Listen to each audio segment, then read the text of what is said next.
Te despiertas in the Teahouse at the foot of the Foggy Mountain, y una taza aún caliente te espera, aunque juras que nadie más ha entrado en toda la noche.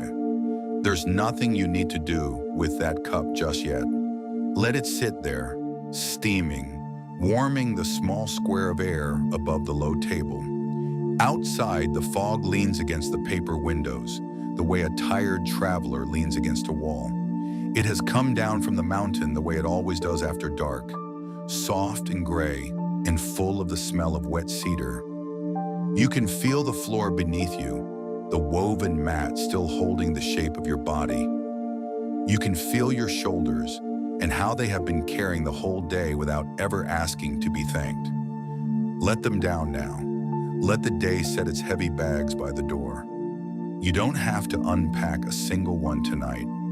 Somewhere in this house, a kettle ticks as it cools, slow and even. That's all there is to hear. There is only this room, this mat, this cup, and the long gray breathing of the mountain outside. Your breath is already slowing. You don't have to make it happen. It slows the way water slows when a river widens, all on its own, with nowhere it needs to rush. In these mountains, long ago, this was the hour the tea houses filled. Travelers came off the high pass with the last light gone from the sky, their straw sandals dark with mud, their paper lanterns down to a low orange coal. They pushed the heavy wooden door open, and the warmth of the room met them like a hand laid flat on the back.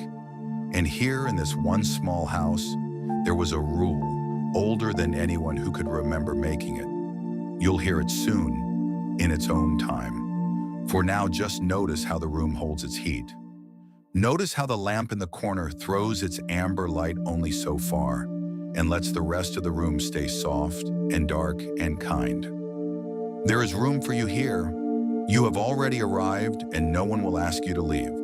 The keeper of this house moves slowly and always had. You would see her first as a shape against the lamplight, a rounded silhouette crossing the far wall, her sleeves rolled to the elbow. She kept a single iron kettle over a bed of coals sunk into the floor, and she fed those coals the way you might feed a sleeping animal, one small piece of charcoal at a time. She never hurried the fire. She had learned across more winters than she bothered to count that a fire hurried is a fire that dies. So she let it take its time, and the kettle took its time above it, and the whole house seemed to breathe at the slow pace of that steady orange glow.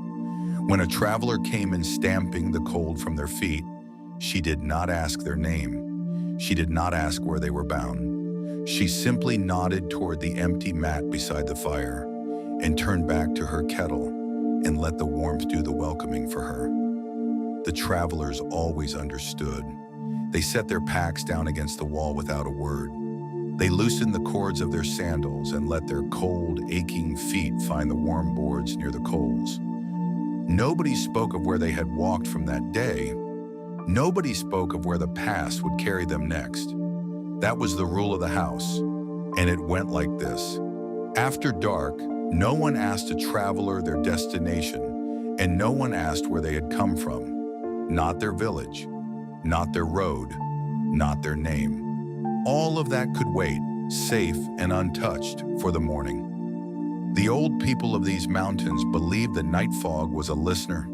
They believed it carried spoken words up the slope to the spirits who lived among the high stones, and that a name given to the dark was a name the mountain could follow all the way home. So they kept the dark clean and free of names, and they let the fog hear only silence. And so the first cup of the night was always poured in silence. The keeper would lift the heavy iron kettle, and steam would climb in a thin ribbon toward the black rafters overhead. She would fill a rough clay cup nearly to the brim and set it down before the traveler without a single word. And the traveler would take it up in both hands and feel the heat pass through the clay into their cold palms and drink. No questions asked, no answers owed. Just the warmth of the tea and the low ticking of the coals and the soft sound of the fog moving against the paper windows. It sounds like such a small thing. one silent cup at the end of a long day. But something happened inside that silence, something the travelers only understood much later, out on the road, when they tried to explain it to someone who had never sat here. Let me tell you slowly what it was. Here is what the silence did. A traveler who could not say where they were going for one whole night slowly stopped caring where they were going. The pass over the mountain would still be there at dawn. The village 3 days on would still be waiting, exactly as it was. But none of it could be reached from this mat tonight with this warm cup resting in your hands. And so, for one night, there was simply nothing to reach for and nothing to plan. The old keeper knew this without ever needing to put words to it. She had watched 1,000 tired faces come through her door, tight and folded with worry. And she had watched the tea and the silence loosen them, cup by cup, breath by breath, until the worry set itself down beside the sandals by the wall. You cannot walk tomorrow's road tonight. It isn't here to be walked. So tonight, you simply, gently, don't. There's an old thought, far older than this little house, from a man named Epictetus, who was born a slave and grew into one of the calmest minds the world has ever known. He taught a single simple thing and spent a whole life on it. Some matters are up to us and some are not, and all our peace comes from knowing clearly which is which. The road you must walk tomorrow is not up to you tonight. The fog on the mountain is not up to you. The hour the sun will finally rise is not up to you at all. But the way you hold this cup, the slow breath you are taking right now, the quiet softening of your own tired shoulders, that much tonight is entirely yours. The old keeper had never read a single word of that philosophy. She simply poured the tea night after night. But the tea said the very same thing in its own wordless language. So the travelers drank, and the room grew warmer, and the fog outside grew thicker still, until the paper windows glowed a soft, even gray, and you could no longer tell the mountain from the sky. One by one, heavy heads began to nod. The keeper moved quietly among the sleeping shapes and drew the woven blankets up over their shoulders, thick wool that smelled faintly of wood smoke and cedar. She trimmed the lamp until its flame stood lower and gentler. She did not wake a single soul to ask whether they were comfortable enough. She trusted the warmth to answer that for her. And then she went back to her own place beside the coals and sat and watched the fire she had never once in her life hurried settle down into a low and even glow. The night was long, the mountain was patient, and there was nothing at all that needed to happen next. Now the house begins to lower its lights one by one. The lamp in the far corner is the first to go, pinched out between two damp fingers, a thin curl of pale smoke rising and then vanishing up into the dark rafters. The room does not turn cold, it only turns softer.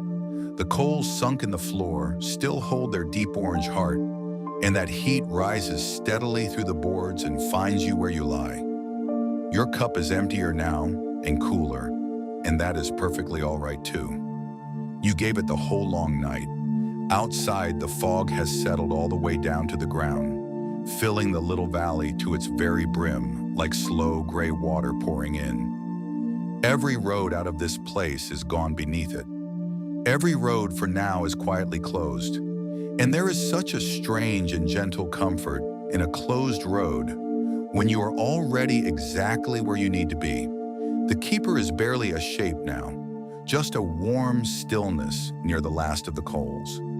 Her own breathing has slowed to match the sleepers all around her.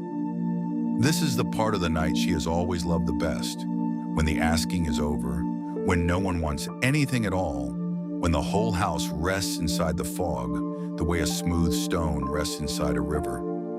She lets the day go the way she lets everything go, without gripping it, without wishing for one moment that it had been longer.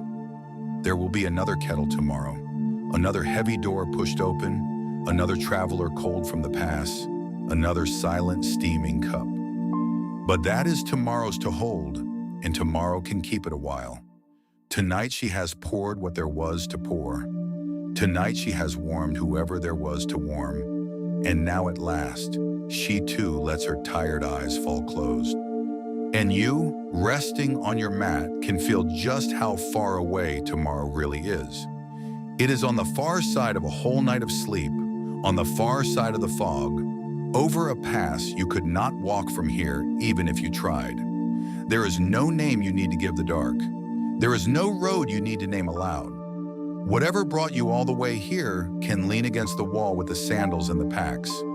Whatever waits for you out there can go on waiting, calmly, without you. The mountain has stood here for 10,000 quiet years, and it is in no hurry at all, and tonight, at last, neither are you. Let your weight sink one more soft inch into the mat. Let the warm boards hold exactly what they are already holding. There is nothing left in the world to carry into this hour, and this is the gift the old tea house gave, the one the travelers only understood later, out on the road. A road you can't walk tonight isn't yours to carry. That was the whole quiet secret of the silent cup. Not magic, not spirits hiding in the high stones, though the old people did love telling that story by the fire. Only a single night handed gently back to you, free of every single place you were not. The fog outside is thinning now into a pale morning gray, or perhaps that is only sleep itself arriving, and it truly does not matter which. You can let the story go from here. You can let the cup and the coals and the keeper and the whole warm, quiet house drift out with the long, slow tide of your own breath. There is nothing more you need to follow. You have already softly arrived. The last coal dims to a deep and sleepy red. The kettle is quiet. The fog holds the little house the way the house held you. And near your mat, a fresh cup waits, already warm, poured by no hand you will ever see. Rest now. The mountain has you. Good night.